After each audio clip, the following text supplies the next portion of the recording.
түсіндіретін болам. Қалай собеседование уақыт ұстайды, қалай келеді, сол туралы түсіндіретін болам. Осы видеоға лайк басып, комментарий жазып сақтап алыңыздар.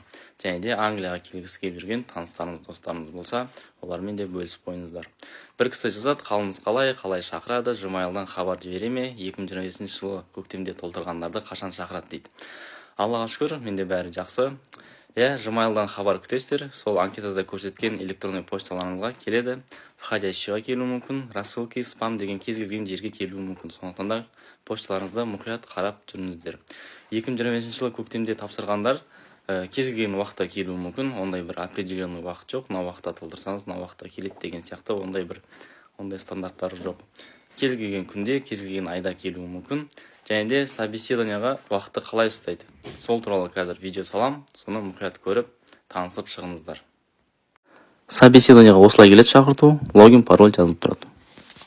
Шақырту келгеннен кейін осылай Google-ға агрегатор деп жазасыздар. Міне бірінші шығады, осылай дәл осылай. Осыған ғана кіресіздер, басқасына кіріп кетпеңіздер. Осылай ашылады, оң жағында логин деген болады. Осылай шығады, осы жерге почтаңызға келген логин, парольді жазасыздар.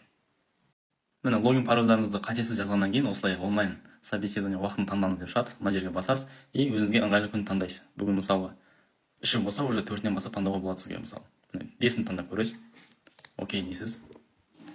Кішкене загрузка болады. Міне сізге уақыт шарт берді. 2025 жыл 12-5 күні сағат 11:20-да. Осы уақытты таңдайсыз, сізге осы күні осы уақытта сізге хабарласады. Еш қиындығы жоқ. Онлайн собеседованияда болатын сұрақтарды мен осы Қазақ теме TikTok парақшама салған болатынмын.